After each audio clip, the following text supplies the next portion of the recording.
All right, this is the first episode of Outlaw Shit, the new podcast from LFDW. I'm Sam. I'm I the am founder Eli. of LFDW, and Eli is a guy who works for us for no money. I'm an intern.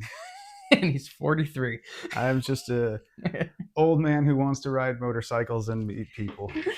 Yeah, this is actually the first episode we recorded. We're not always dropping them in order of recording, but we sat down with Jeremy Pinnell, who is Great guy.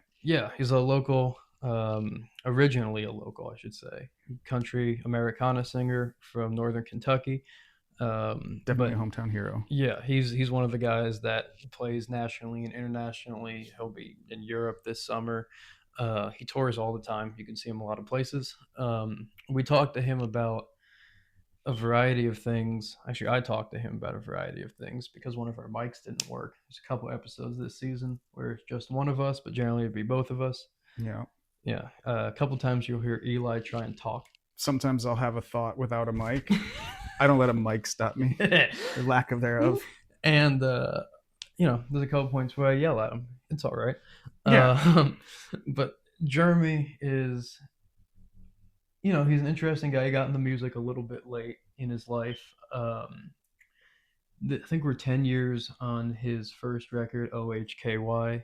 He had a big hometown show at the Southgate House Revival in Newport that was packed 2 nights in a row. Friends of the pod. Yeah, we do a lot of stuff at Southgate. This spring and summer, we have a couple events there, don't we? We sure do. Bike shows, festivals, Swap meets. Yeah. Bike washes, maybe. Bike washes in conjunction with bike shows. Yes, there we go. On May 17th in Newport, Kentucky, Southgate House Revival, we have a bike show. It'll be judged by us because we're annoyed with unrideable bikes winning bike shows. That's bullshit. Yeah. If you trailer your bike to the bike show, it probably won't win. No, that's a joke, but you know what I mean. But we'd like you to think that. Yeah, we'd like it to be able to turn on. We have 3 swap meets there. The first one is May 4th, I want to say. Well, I believe July 6th and August 20th. Those are in conjunction with Biker Central, which is also in Newport, directly across the street from Southgate House. These events are also put on by Broken Bolt Cycles. They are our mechanics. If you see anything that we have done to any of our motorcycles, it is done by Broken Bolt Cycles. We will have some raffles coming up. We have a 68 Ironhead that will be raffled off here in the spring. And then we're looking at doing at least one a quarter. Keep on the lookout for those. We're going to have various bikes that are going to be for sale. You can come to us for builds. It's very exciting and it's very cool. It is. And if you see me riding on mine has not been made beautiful by Broken Bolts yet. So don't judge them what you see me on. They're about to make it way better. So they're about to, yeah. Piss out gas everywhere. Yeah. But yeah, they will have a feature in an upcoming magazine on what they did to my bike. It's very nice. It's really nice. Oh my god, they cut flames in the fender, which I didn't really even think about as an option. No, I pictured painting. It's much cooler. The cut in. It's incredible. It's gonna look great. I went to Brandon. I told him I had a dream where I had flames in my fender. Yeah. And he said paint or cut, and I went, wait, what? And he said he could cut them, and it turns out he could. And he did, and it's it's gonna be. He's also painting it, so they can do. Him and Jake can work on any bike that's not fully digitized because it's bullshit. Yeah. He can paint them. They got some real nice work. They do such good work. It makes for good radio. That's how beautiful he paints the bike. Yeah, it's. It comes through. It's bare metal. So just go about picturing 96 Sportster with bare metal and 6-over fork extenders and flames in the fender. Cut, not painted. Cut, not painted. Exactly. It should be on a shirt. But we have a shirt that's available. Their shirt, which I never get right. It's rusty, crusty, or dusty, or it's dusty, rusty, or crusty. It's an order of those. I think it's rusty, crusty, or dusty. Is it the one I didn't say? I think it's the way I designed it too. Because it's a great looking shirt. That's available on our site along with a lot of other stuff. We have new shit coming out this spring. I'm very excited about. There's a David Allen Coe tattoo shirt, which it's a is good school shirt. It's absurd. It's absurd. Just you got to be on the lookout for that shit. It's the kind of thing that if you wear out, people will go, "Hey, what?" Yeah. It's a little more absurd than the cruising shirt, almost. Which we haven't even made, because I don't think anyone wants a cruising shirt. On the topic of cruising, email if you would like a cruising cruising shirt. without Because I'm of the opinion that it would be a seller. Sam thinks it's just a one-off. That I should make one for myself. Yeah. On the topic of cruising with Al Pacino, we have. It might come up. It'll come up in every episode. Yeah, it might. I ask every guest if they've seen that movie. As of recording this, only one person has. You'll know who it is when you find out. Yeah. It's a very good movie, and you should see it. We also put on movies. It's a great film. First Monday of every month at the Esquire Theater in Clifton, Cincinnati. April 7th, which is after this comes out, or before this comes out, is Cruising. August, we're doing Dog Day Afternoon for its 50th anniversary. Yeah. We're going to do some other shit in between there. I just don't know what yet. It's generally... The plan is loose. Yeah, I email them and they say, sure. We're generally looking at, we did like Dirty Harry, Taxi Driver, Easy Rider, so, Shampoo, 70s New Hollywood often, a lot of anti-heroes. If you like movies... We love that shit. We love that shit. If you like movies and seeing them on the big screen and you're near Cincinnati, first Monday of every month at the Esquire Theater. But, I don't know. That's all I got. That's about it. We might as well get into this episode with Jeremy Pinnell. He talks about a record he does not remember recording. He talks about... I like some of the things he brought up. I would hope. He was in... Everybody's interesting, but I like Jeremy. Plus, I see him at the grocery store, so that's cool. Yeah. He's someone that you worked with thought we weren't going to get him. Yeah, my boss at the little hippie grocery store, Pinnell comes in there a lot. He's like, yeah, he doesn't really do a lot of that. So I hate to shoot you down, but I don't think that's going to happen. When I had mentioned, yeah, Sam and I are going to talk to that guy. And then we did. So he didn't take into account that I just knew him from before. Yeah. Take that, boss. We just knew each other. I did send him a picture of Jeremy and me hugging, sort of a fuck you in front of the building to Patrick, and I was like, yeah, here you go. Yeah, I did it. You know who this is. He's a cool guy. Dick. Yeah, man. Well, here's Jeremy Pinnell. It's the first one we recorded, but I think it's a pretty good one. Yeah, I didn't have a mic, so you'll hear really thoughtful questions where Sam says that I have to repeat. You don't have a fucking mic. These podcasts will be dropping every Tuesday. This is season 1. We will have an amount of them. Stay tuned. I'm your black cat, baby. Your bad luck creeping around the bend. But I had a question for you about your walkout song. Yeah, which one was it? I don't remember. When you played Southgate. The Boys in the Hood? Yes, thank you. Yeah. What's up with that? How'd that come to be? That was very cool. It's just a great song. Yeah, it's always one of my favorites when I was a kid. Dude, I like that. Hell yeah. It was a good way to start a country and western show. I thought so. It was either going to be that or there's this Texas artist named Wakotron, and he has a song called Air It Out. It was either going to be Air It Out or me and the drummer piped in. I went with him, but I really wanted Wakotron, So. Isn't it your band? Yeah, but I like to spread the love, pretend like somebody has some control when they don't, I do the same thing. Yeah, dude, you gotta lie to people, dude.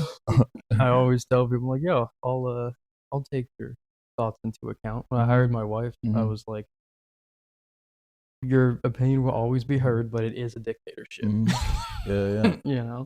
I talked to my boss the other day. I figured out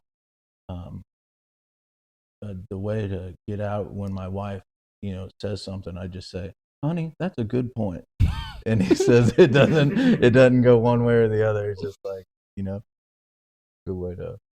That could be a fucking George Jones song. That's a good point. Honey, that's a good point. Yeah. Have you ever seen the movie Nashville? No. Okay. There's a part in that shit where there's this dude Haven something. And he's doing like an old school country and western thing. And one of the things with that movie is all of the songs kind of suck. Like they're these big massive stars, but they're all just bad, like The dog TV shit. show? No, this is the old Altman Okay. from '75. But like this dude's doing like an old George Jones thing, and he has a song, and it's not a parody song, but it is. That's basically like, for the sake of the children, I have to end this affair. And it just fucking cracks me up every time. The dog shit song, but it's like every country and western song ever recorded.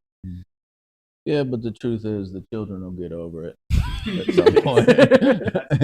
You know, George Jones didn't stop it for the sake of the children. I don't think anybody does. Yeah, maybe. Yeah, man.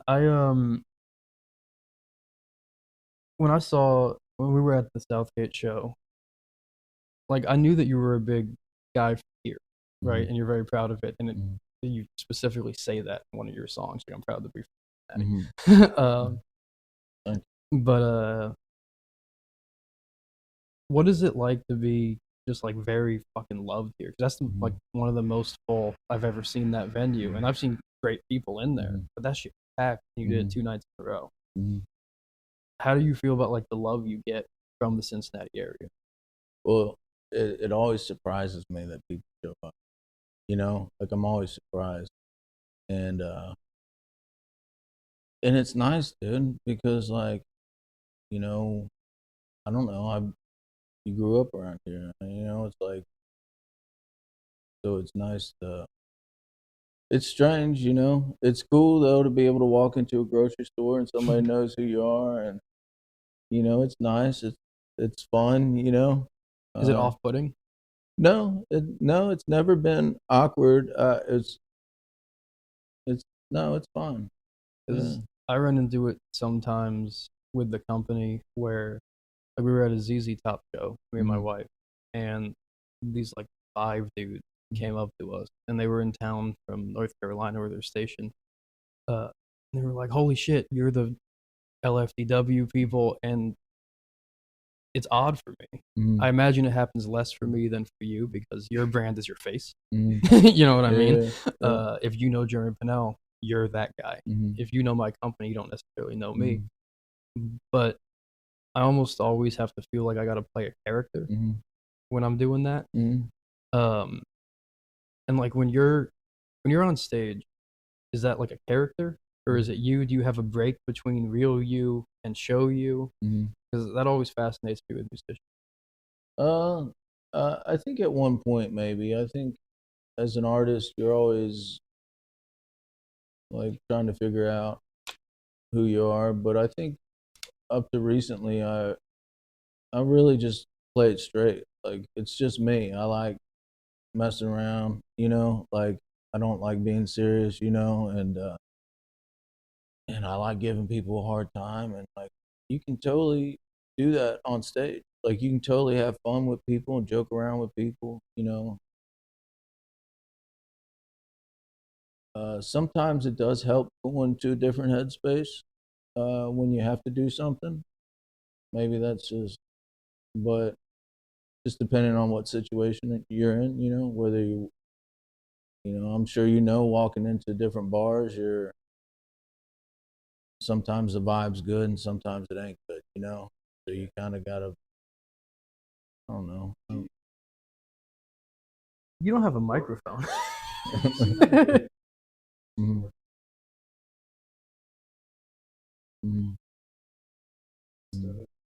Hang on. Jeremy was just asked if he feels like playing is like going to work, and if he begins to play, he walks in like, I'm going to work now, or it's like fun, as opposed to a persona. I never switched. Like I said, I never switch into anything. Like it's just me. Like it's and that's what people appreciate, dude. They don't appreciate a persona. I mean, maybe sometimes a Big Mac's good, but you know it ain't real food, dude. You know, like. But for me, like, I like telling the truth. I like being honest. You know, if I get overwhelmed with emotion, or or if I'm laughing, like, all that's real. Like, that's what people like. They don't like going and seeing fake stuff, dude. People like that, being uncomfortable, whether they say it or not. People like, that's what art is. That's what music is. That's what anything that makes a difference in your life. It's being uncomfortable, and like dealing with, I just, so yeah, and sometimes it is like when you're on the road for 3 weeks and you go, here we go, we gotta do this again. You just get in the mindset. You're like, okay, I'm gonna go do my best. We played Houston. There was a flood down in Houston a few years back, and we rode into town. They had the highway shut down, and we got to go in the next night, and we played this place called Dan Electro's Guitar Bar. And one person showed up. One guy. His name was what was his name? Um, I don't know if he was Mexican or I forget his name, but he had like a different name, and I wanted to be in a bad mood. I wanted to be like, what are we doing, dude? Like, what? My family's at home. What am I doing out here? And instead, I just turned it on and just played a great show. We had a good time. There was a few people at the bar just there, drinking, and they bought a bunch of merch just because, like, if I would have just gone through that show and had a bad attitude and done all that, like, it would have been a terrible night. Do you find the different fulfillment out of playing a show like that versus playing like Southgate where everyone's there and real stoked? Well, I do like a smaller bar. Like, I like being intimate with people, and um, it is a different vibe when you're on a bigger stage. And it's you're not in as close with your guys as you want, like, as far as like, Like the band itself? yeah, and you don't like, the music hits different. So you got to find that place where you're feeling the music. I know like when Neil Young plays with Crazy Horse, like they play stadium, especially Mhm. in the 70s, 80s, but Mhm. they're always standing within like 8 feet of each other. Mhm. And that's because they're like, we're playing like a bar band. Mhm. Mhm. If we're far apart, the drummer and bass player won't stay on beat. Mhm. But if we're far apart, we lose the thing that makes this band tight and good. Mhm. And one of the things I was thinking about when I saw you was, and this is what I appreciate about like good country and western music, is when the band's just fucking on, Mhm. you know? And country and western in general is not the most complicated genre, but it's hard to stay that on and that tight. And I Mhm. think that's what separates, you know, different acts is like, well, can you stay even? Can Mhm. you stay together? And when you play like a big place, do you struggle with staying together or do you actively book shows in smaller venues? Uh, so like we were talking before, I think before we hit record, that like current artists don't get enough recognition, Yeah. and uh and obviously Sturgill gets all the recognition, but Took a I minute. saw him down in Cosmic Charlie's or in Lexington, and it was like a realization, like, his band was, they weren't loud, they were like, it was perfect. Like, and the sound is Cosmic Charlie's isn't like fantastic or anything. They just had so much control over, like, as a band, Hmm. and I was like, I want to do that. Like, I want to have control. When was this show? It was long. It had to be over 10, 12 years ago, 13 years ago. So it was before the first record. It was um, it was right before or right around the time, because he played Long White Line, that show. It was I think that's whatever 11. record that was. I think that's 2011 ish. I could Yeah, be making that up, but it's yeah, I don't around know. there. Yeah, maybe. Okay. But I was like, oh, that's. And then if you watch like the 1978 Willie Nelson on ACL, like, you're like, oh, that's how a band should. I think he played the whole Redheaded Stranger album. Mm-hmm. I was like, oh, that's how a band should sound. And then you hear things about Merle walking around and adjusting his band's volume on their amplifiers and shit. And I'm really cautious about sound because you don't people don't like loud music, dude, unless you go to like see somebody like that in that You're going to see genre. Bad Brains. You want to. I want to hear a country band. Dude, seeing Dale Watson's band, dude, that's his band's untouchable, dude. You see him play live, and you're like, oh, that's it. People will come to you. Yeah. You don't have to go to them, and that's the one thing I learned at a very early age is like, especially playing like acoustic music, like you don't need to get people's attention. If you do your thing and you're good at what you do, people will listen. And you always see guys like, oh, quiet down, all that. Like, nah, dude, just the crowd will come to you if you just do your thing, When did you start playing? Because your first record came out, like, you were already in your 30s by that. Yeah, I was 30. I don't know. I don't even know, maybe 34, 35. But that's later than most people that find success. Mm-hmm. Their first record is not at 34 or 35. Mm-hmm. But I imagine you spent a good amount of time preparing yourself to make that record, in all aspects of your life. It was 34 or 35 years of preparation.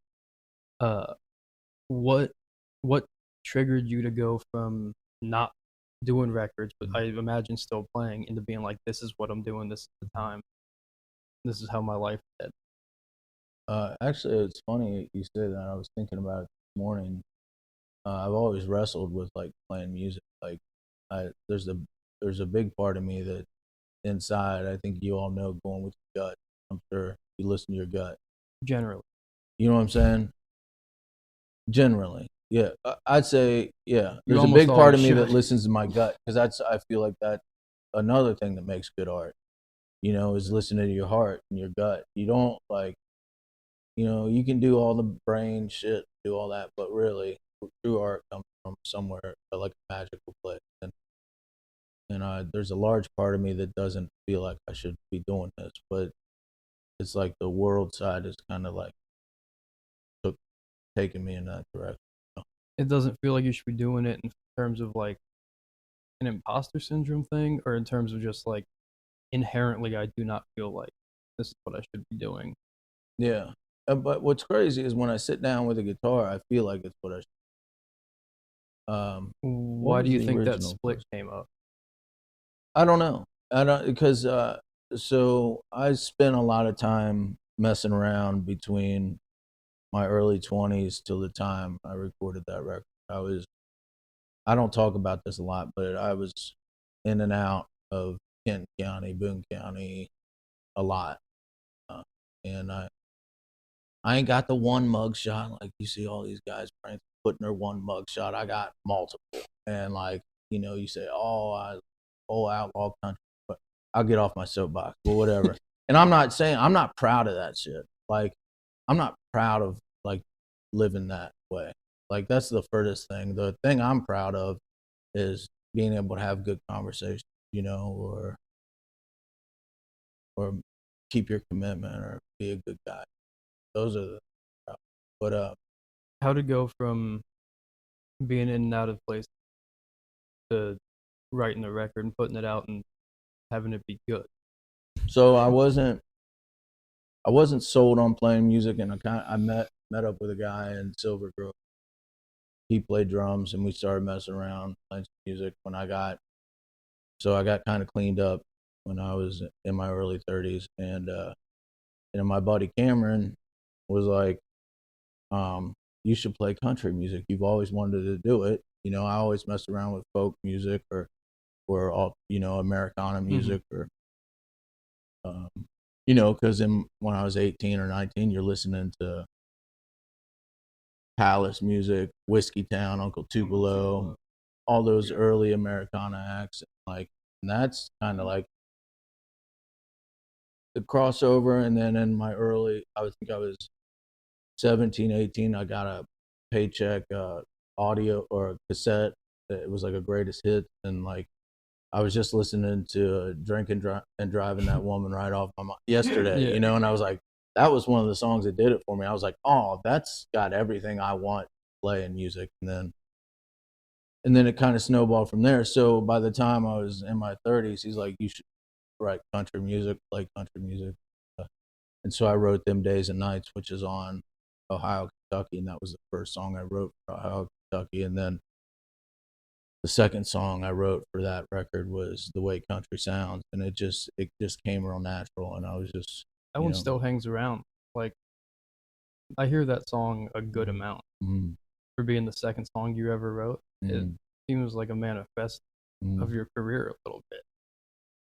yeah, it's a true song. Like it's not nothing in that song is put on. Not. I appreciate it. I hope so. That'd be a nightmare if it did.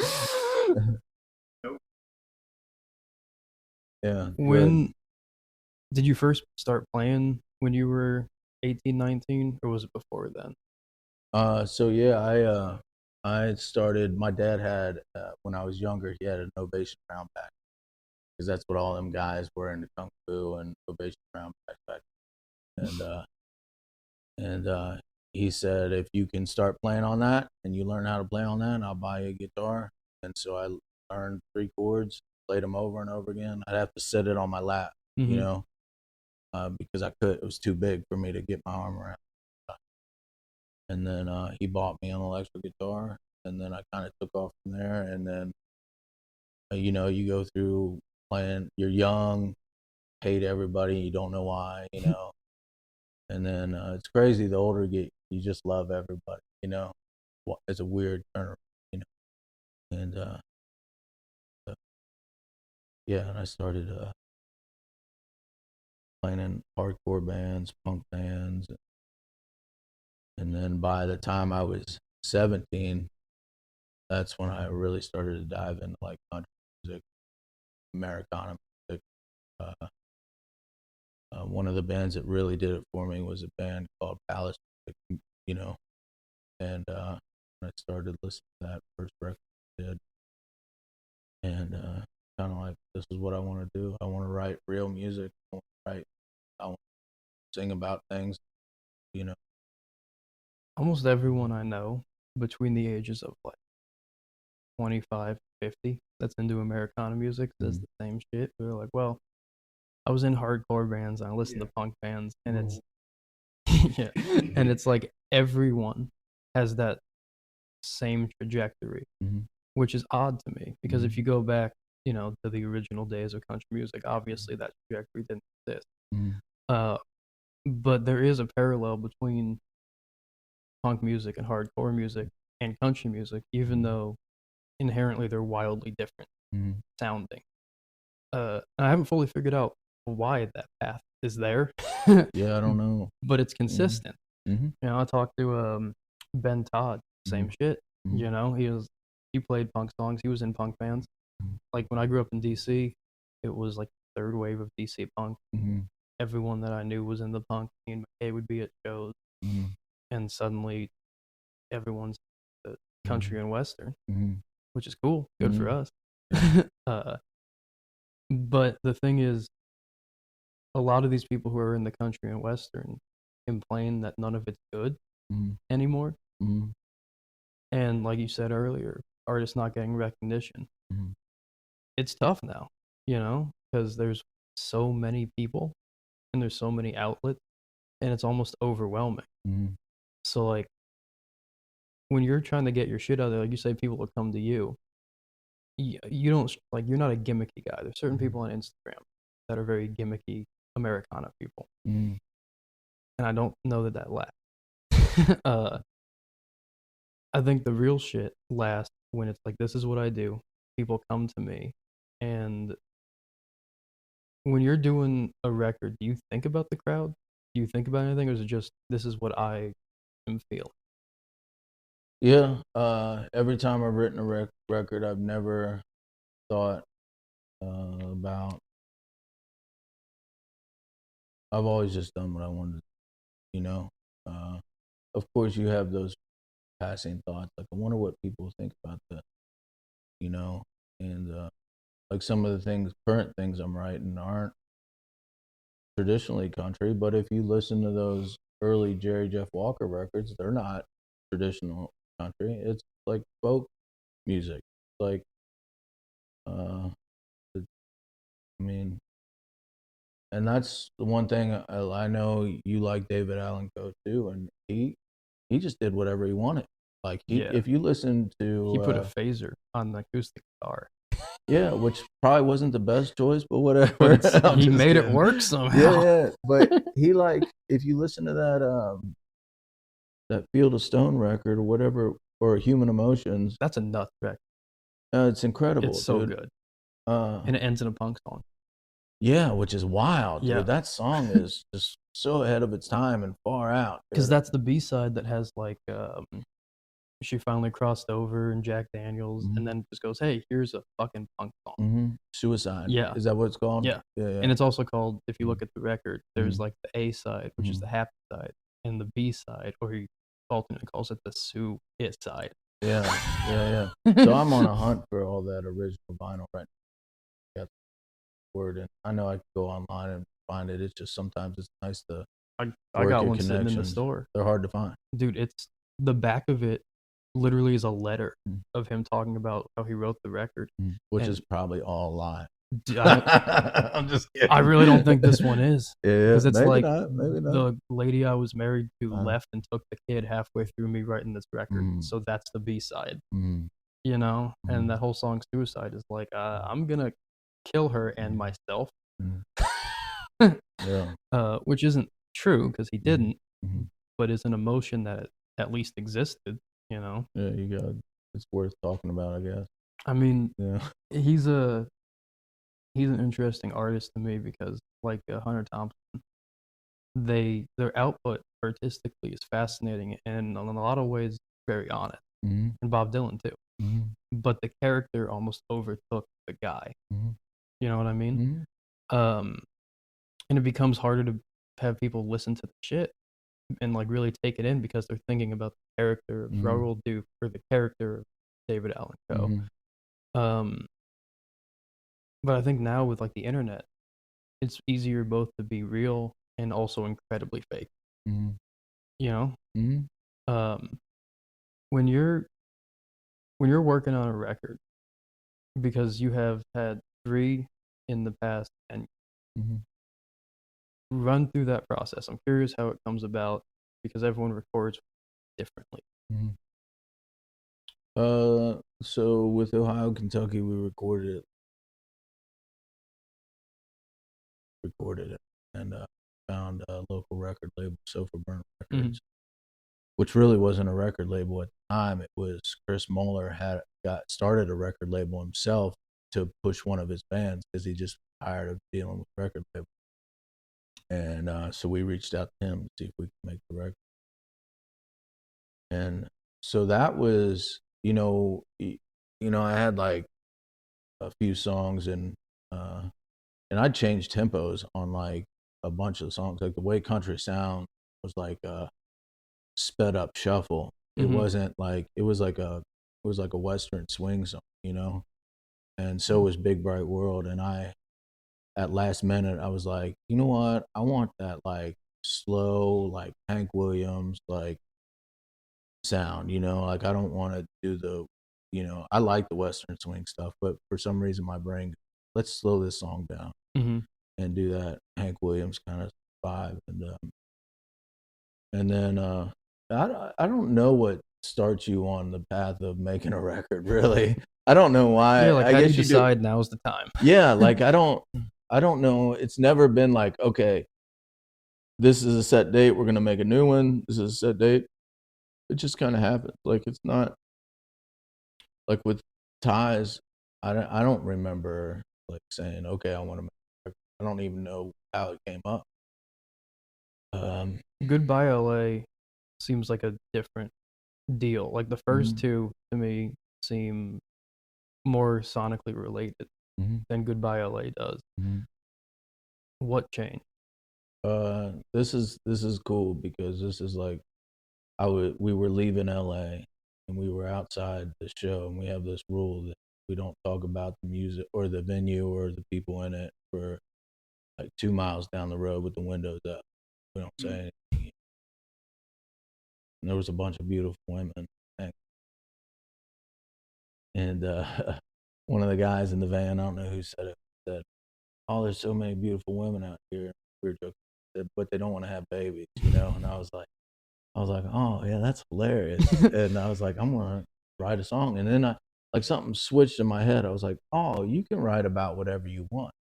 You know, I feel like people get caught up in these country music themes or whatever genre they're in, whether it's folk music, rock music, they get caught in these themes like, oh, if I'm a rock musician, I have to sing about X, Y. You know, it's like, and I was like, oh, I'm just gonna write whatever I want, and then and that's what kind of like flipped the script for me. And then we were on our way to Texas to record some demos with Jonathan Tyler for Goodbye LA. I didn't know we were going to record Goodbye LA, or it was called. We were just going down to cut some demos to see if we wanted to cut a record eventually. And we recorded Goodbye LA, and we recorded 2 other songs. And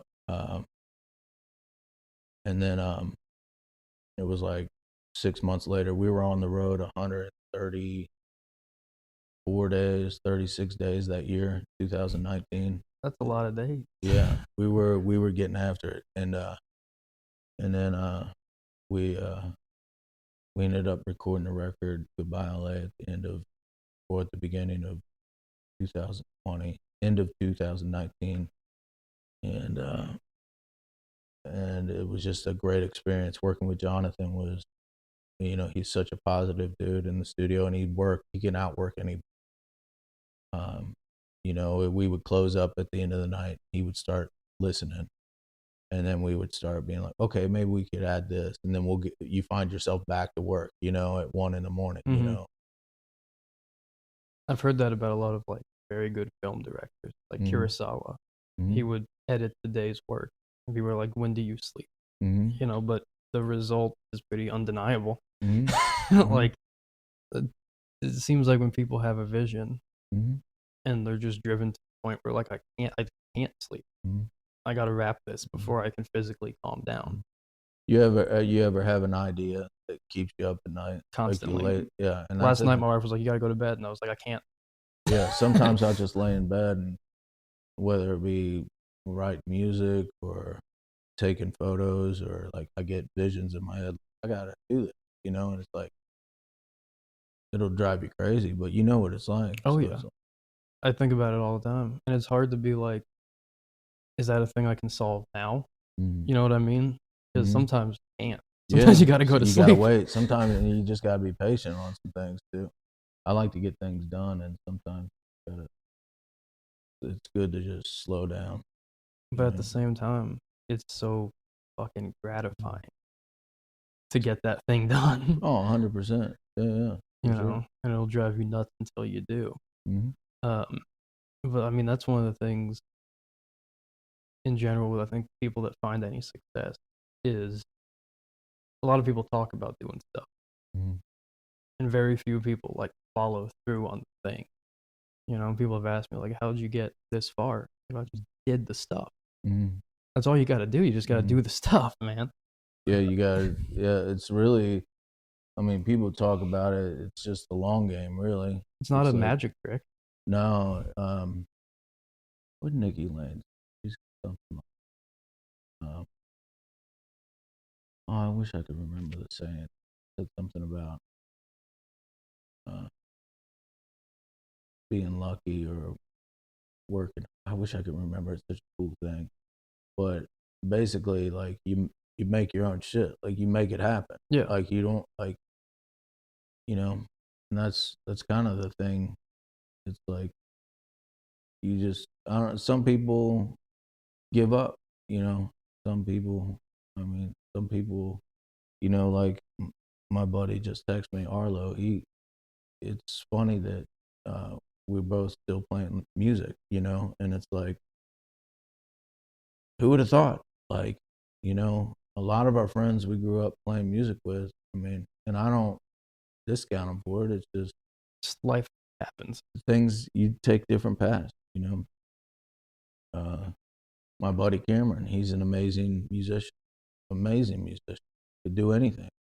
And he's doing coding now because he likes doing that. You know, it's like, and playing music or doing any kind of art endeavor is like, it's hard.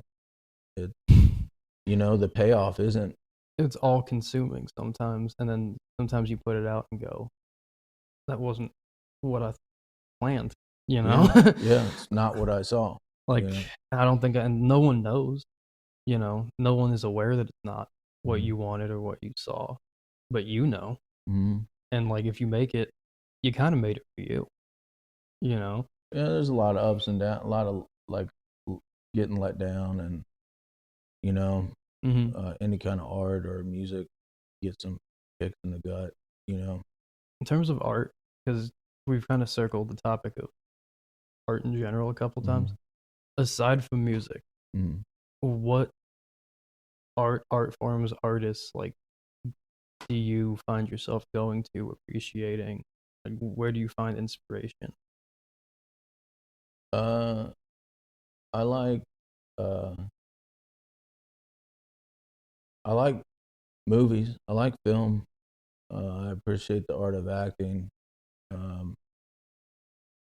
I think current actors are great. I don't think they get enough recognition. You know, I'm super guilty of that.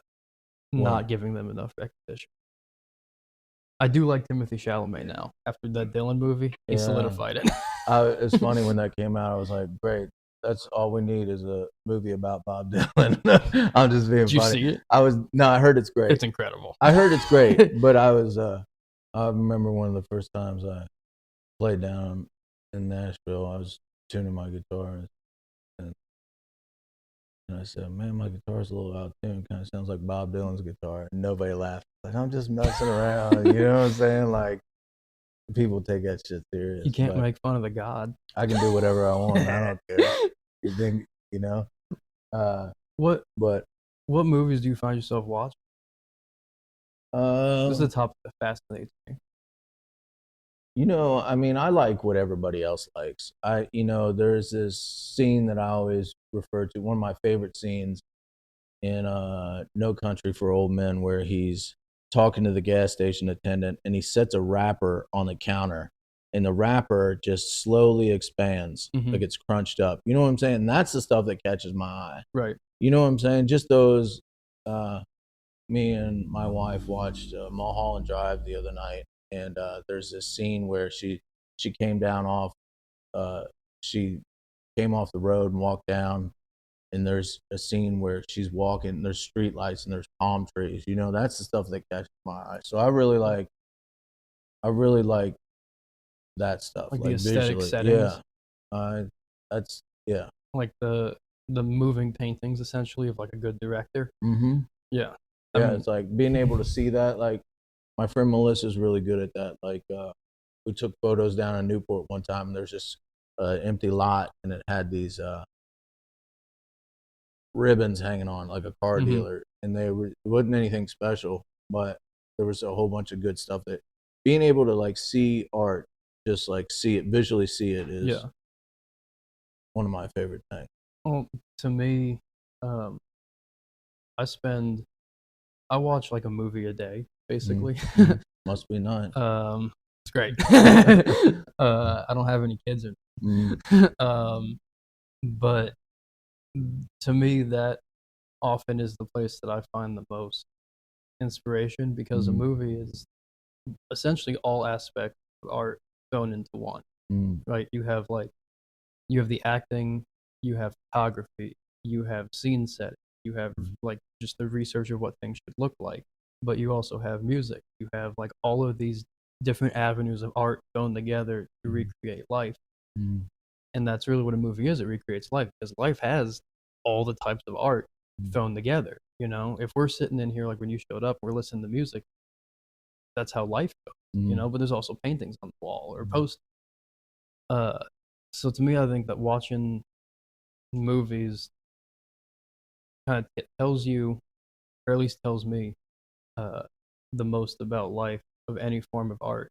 Mhm. And that's not to say that like I don't love music. I do. It made my company based on it. But movies themselves fascinate me, and I obsess over the kind like how they are made. You know, I can get stuck on movies forever. You gotta fucking push me off this. So I'm gonna Dude, anywhere from Predator to Goodfellas, I'm in. You know, like just any kind of movie. You know, like I got so many hard opinions on them. Oh, I got hours on this shit. I'm sure. I got my opinions on the Grateful Dead, but we're not gonna get into them. No, we want to keep it nice, man. What's your favorite thing in the world? For sure. Yeah. Another thing though, and this is a wild change. You're a jiu-jitsu guy, and that's kind of how I know you personally because we met through playing. How'd that come into your life? Because you weren't doing that growing up. Because no one was when you were growing up. How'd that come into your life? How'd jiu-jitsu, like why? Why do you do it? So it was at the beginning of the pandemic, and I was texting a buddy, and I was like, I want to learn how to fight. And I always hear everybody talk about jiu-jitsu, and I just, I just was like, okay, no matter, you know how uncomfortable it is your first class. It's still uncomfortable. It still is, but it's better now than it used to be, Yes. right? My first class, you're like, I don't even know how to tie my belt. You know, like, what am I doing? What am I doing in close guard? This is very weird. rarely feel like a baby in adult life. Yeah, and then I had this, 16-year-old girl beating the hell out of me, and it's like, I guess I don't know how to fight. That's what you're thinking. Yeah, like I really don't know shit about this. People think that's the one thing that's been so great and so humbling, and like being like just the basics. It's funny how people say, "Oh, I think I'd be all right." No, you ain't gonna be all right. And so I started training at Carlson Gracie in Richwood, and I was running one day, and I saw the Carlson gym in Newport, right down the street, like less than 2 minutes from my house. So I started training down there, and my buddy Mickey, Mickey Burwanger. I met him at your show. One of the salt of the earth, dude. One of the best dudes I've ever met. He actually started the gym that I trained. He was one of the original guys there. He was one of the main group. Vision? Yeah. But I asked him, I was like, do you think I'm too old to be doing this? He's like, no, go do it. And he got me into it. And then, we had all that time. We had 2 years of not doing anything. And I wasn't playing music at the time. And I just spend my time at the gym, day classes, night classes. And you compete too. I competed once. And okay. I met, and it was the worst experience ever. I had no idea of the adrenaline dump that happens when you hop on the mat. I mean, dude, I don't see how fighters do it. Like, I don't see. You got to be a whole different kind of human. Dude. The weirdest thing that I've ever experienced in my life was I broke my foot in a fight, and I didn't realize it for 2 weeks because I can't pinpoint the moment that it happened. Right, and then when the fight, I didn't feel anything. The whole fight ends, and I'm like, my leg's fucked up. But I remember checking this dude like 4 times in a row hard, and I was like, that's why, And then 2 weeks later, I was like, my foot's broken. But the adrenaline is so intense at that moment that you're like, no, there's nothing. But that's also why you'll see fighters, if they have a stoppage or like foul or something, a fight can change on the dot. Because one of the person's adrenaline just fell off. But with a jiu-jitsu tournament, you got to go multiple times. It's not just one and done. No. It's a tough thing to manage. Yeah, I think I did 6 matches that day. And you feel it everywhere. By the 6th match, I was more on it than I was the first one. The first one, I'd never competed. So when I got on the mat, I felt like a sandbag, dude. Yeah. Like, it's such a crazy amount of adrenaline. And also, you're like, this guy doesn't like me. I don't know this guy. He's trying to actually rip my shit off. Yeah, well, he was doing a bunch of shady shit. Like, doing a bunch of dirty shit. They called him on it, and then we did like 2 matches with that guy. I clearly won the second match, like 12-0 Mhm. first, second. But the first match, I was just like, I had no idea I mean, as soon as I stepped on the mat, my body felt like it was like 3,000 pounds. You know what Yeah. I'm saying? Oh, Just yeah. the weight. And then same thing. I left there. I had a black eye. I didn't even know. My wife comes home. I walk in. She's like, "Are you okay? What happened?"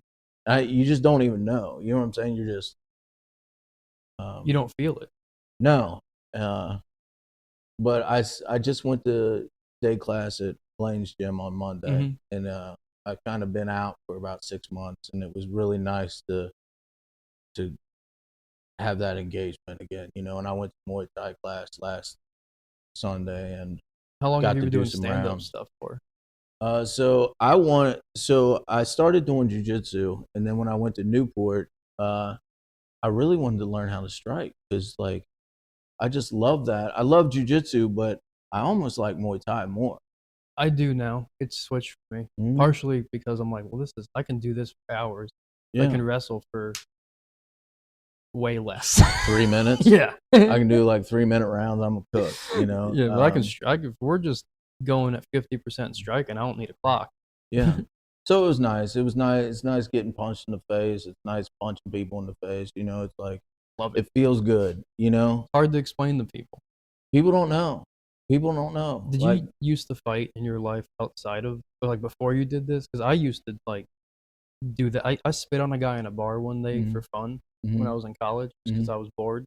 Right. So that was an inherent part of my personality. Mhm. Uh, and if you talk to a lot of my friends that knew me before I started training, they'll be like, yeah, he was kind of a dick. Mhm. He would just do shit like that. So training took that out of me because it answered all my questions. Mhm. Well, I know I can beat the fuck out of people, but I also know, Mhm. that they can beat the shit out of me. Mhm. Like, you're the baddest guy in any room, depending on who's in that room. Mhm. Well, you always know, like, respect who you're sparring or rolling with. Like, you always have to, like, keep a safe distance. Yeah. You know what I'm saying? That's the cool thing about fighting. It doesn't teach you, like, it teaches you, like, uh, it doesn't make you want to fight. No. I've never left the gym and wanted to beat anybody up. I've never, I remember we did promotions one night, and promotions nights like 2-3 Yep. hours long, and by the time you leave there, you're just cooked. People are getting Shark Tank and shit. I remember Yeah. sitting at stop to get gas, and I'm at the gas pump. I was like, I don't want to ever fuck with anybody again. Like, and when we travel and we're on the road, I'm going in bars, play music. I'm trying to make money for my family, get home. I ain't trying to tough guy anybody. I ain't got nothing to prove. I don't want to hurt nobody, but I feel good that I know that I have more of a chance Yeah. of surviving. You know what I'm saying? Before training, though, did you want to get into fights? Did you get into fights? When I was younger, you think you do. Yeah. And and some of my friends really liked, I was never that guy. I was always a little scared, it's just who I am. I was always unsure of myself, I got into a few things, but I never like sought it out. I started trouble. I had a big mouth, but knowing what I know now, I would have never said anything to anybody. There's a saying uh, that gets said at our gym a lot, which is about people that want to fight, right? And they haven't done it. They come there, they're like, I'm gonna do MMA. And basically, the saying is like, people think it's one way, but it's not that way, Mhm. Mhm. and it's not. No. It's like being in a cage, looking at a guy who's gonna try and fucking kill you Literally. in front of people Mhm. does not feel a way that is describable. Mhm. You know what I mean? Like, Mhm. there's only one way to get that, and it is not the way you thought it was gonna Mhm. feel. And I think that comes up a lot when you're fighting, like, in life, Mhm. is, you think struggle is one way, and it's, like, honest, but it's not that way. It sucks. It Mhm. feels weird and bad, Mhm. And people getting into things like jiu-jitsu and Muay Thai and all that on a whole is beneficial. But I also run into people who take it too far, and they becomes their whole character and personality, and they wind up thinking that they're the shit. It goes the opposite end of the spectrum. Yeah, you know that with being in the gym, that there's always those persons. But overall, like, I love the competition. Like, everybody at the gym's usually there to help you out, Yeah. like and be real helpful. But there is a level of competition, which I love. Oh, Like, yeah. There's so much, because ain't nobody gonna let you fuck them up. They're gonna, if they're on the hierarchy, they're gonna let you know. You know what I'm saying? Like, and that's what's really just it's been a great thing for me just in my life in the world, because it's like I ain't trying to get nobody, and you know what I'm saying. Um, it's been a great experience training. I'm 47. I probably shouldn't be, you know, rolling with 20-year-olds, 30-year-olds getting beat up, but I don't care. I'm pretty fucking tight for 47. You know what I'm saying? We have a guy at our gym, Norm, who I believe just turned 70, Mm-hmm.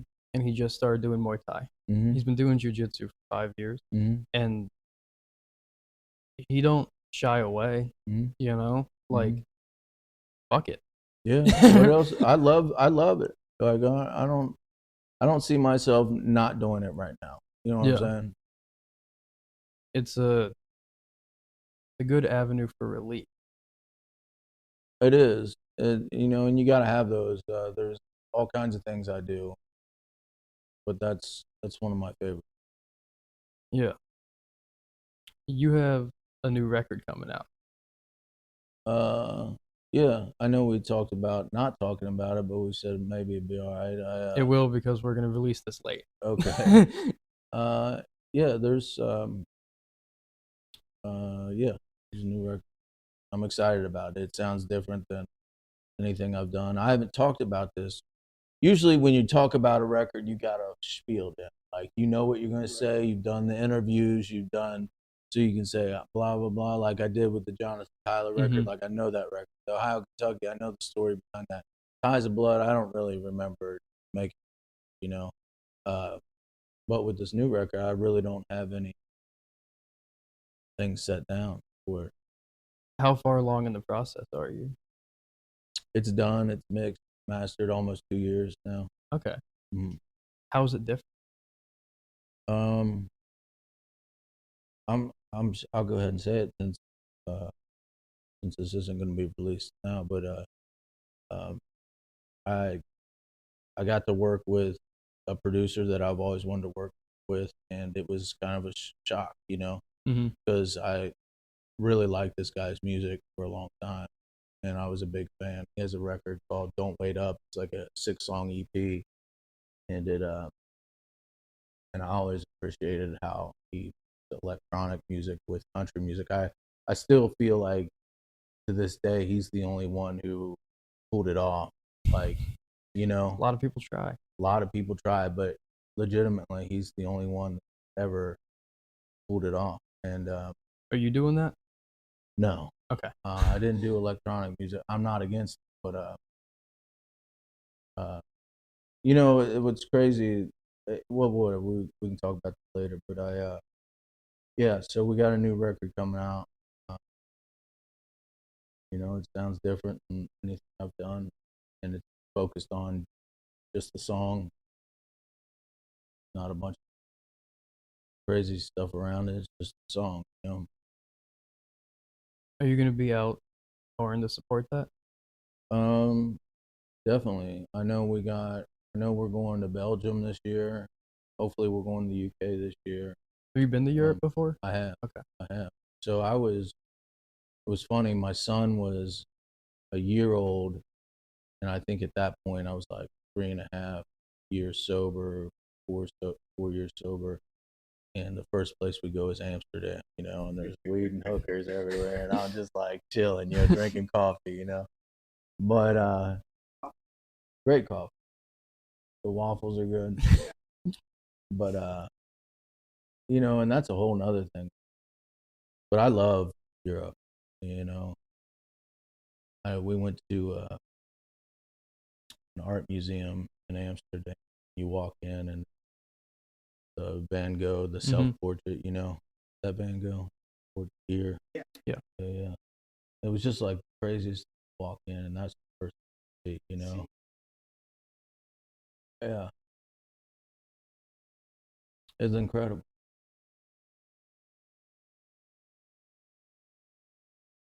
It's Dude, we had so much older.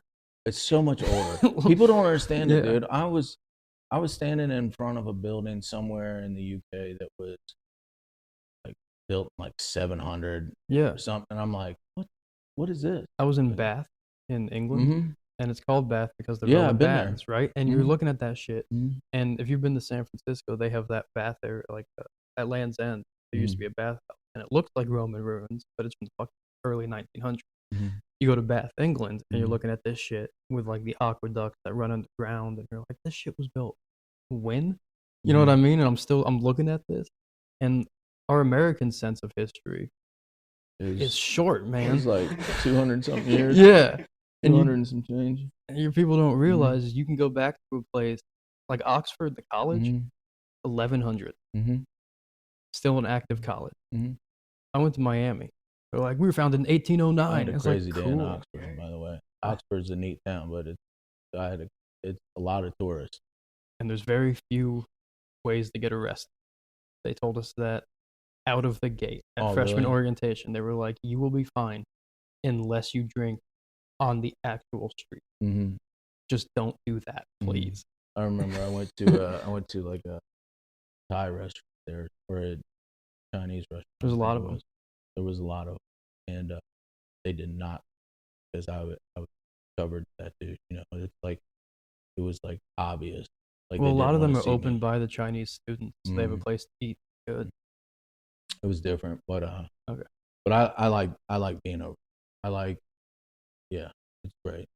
Right? It was a good place to go to school. It was fun. Yeah, I'm sure. It was no doubt. I got all my shit out in 4 years, basically. Well, I've lived that. Are crowds different in Europe for country and Western? What's really cool is they're not like American crowds. We are like, every show is like being at the rodeo, you know, here in America. And being over there, there's such a respect for art, music. Like they're quiet? In Germany, they're super quiet, very attentive, and then you almost have to be like, okay, song's over, thank you, and then you get an applause, you know? Maybe it's different in this is just my experience. I'm sure there's different crowds, you know, wherever. The shows in the UK, everybody was super respectful, really listened, you know, like, and you're getting more of that in the United States now, you know, like we had to settle down a bit, but most of the time we're a new place. We're wild over here, dude. We're rowdy. We don't know how to listen to art. We don't know how to respect anybody over here, you know, which I don't hate. It's a cool culture, you know. I love it here. I think America's probably my favorite place I've ever been. You know what I'm saying? Yeah. Like, it's the most fun. Cincinnati is my favorite place that I've ever lived. I've lived a lot of places. Like I lived in New York City, Brooklyn, grew up in DC, lived in San Francisco. Those are all places I hear people talking about, like, wanting to go. I've done it. You don't want to. Yeah. It's fucking, you know, jump the shark in all those places. Well, I like what's cool about Cincinnati is you go 20 minutes north and you're in farm country, and then you go 20 minutes south and you're in hill country. It's like you got hillbillies on either side of Cincinnati. You know, it's like you don't have to go far to get away. Right. You know, like I love visiting LA. Yeah, I think LA is great. I love it. People, but it's massive. It is. It's very big. But people talk things about different cities, and I love going to all of them. Yeah. Except Kansas City. But anyways, I had an issue with Austin for some reason. I like Austin. I think you just have, it's one of those things where you got, you know, just like Nashville's. Have a good time in Nashville. I have a good time everywhere. Like every people talk shit about cities, you know, like I remember during the pandemic, New York, don't even go up there. We go up there and everything's fine. And they said the same thing about LA. Don't go out. It's crazy. And you go out there and everything. It's great. It's beautiful. When I lived in San Francisco, that was like a peak of all the propaganda about how terrible the city was. It was like, yeah, the tenderloin sucked. But it sucked. It's always sucked. Yeah, 1884. You know, it was bad then too. Cities have bad areas. That's part of fucking city. Yeah. There's bad people in city. You know, there's good people too, but like you go to the Castro, it's a nice neighborhood. You know, same with LA. If you go to Skid Row, it's gonna be a little rough. You go to Silver Lake, probably gonna have a good time. You know? Yeah. And that's a nice thing about Torrance. That you don't have to fall into a lot of the propaganda about places. You're like, well, I've seen it. You get to go out and see what's really going on. Yeah. You get your own opinion, and you know what? We've gone everywhere, pretty much everywhere in the United. You know, obviously not everywhere, but like we've been a lot of, and everything's fine. Everything's okay. You know, we're all good. Americans are great. You know, people in Europe, great. You know, actually, people in France are a little rude, but I get it. You know, whatever. You know,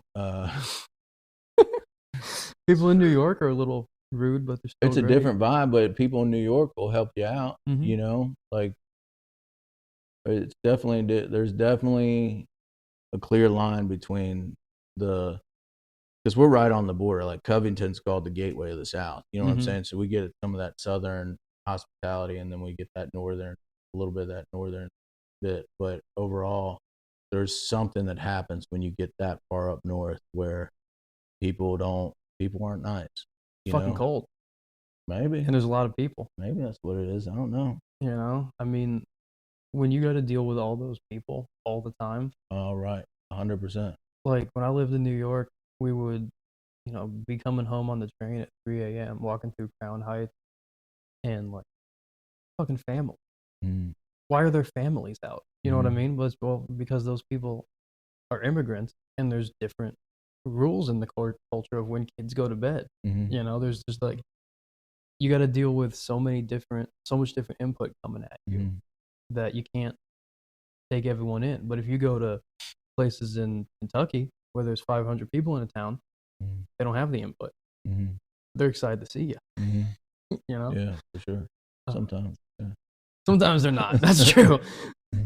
Sometimes you go down a river, like Deliverance. It can happen.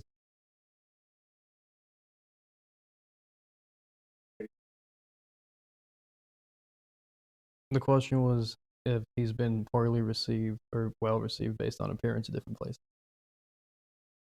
What's crazy is that usually if you perform well, people like it. Like I was always curious how a guy from Kentucky would do in Texas. People in Texas love music. They love art, music. Such a great place. And I was always curious. But if you're good at what you do, everybody likes you for the most part. You know, and if you treat people with respect, like that's the thing. We have a rule, like you treat everybody with respect. The clubs, the venue, the sound guy, the waitresses, the waiters, the bartenders. Like that's what it's about. Is being good people. You know, and like if you do that, dude, you're fine. You know? If somebody don't like you, it's because they.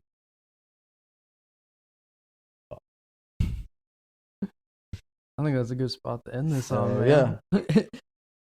Thank you for doing this. I appreciate it. Appreciate you. Yeah.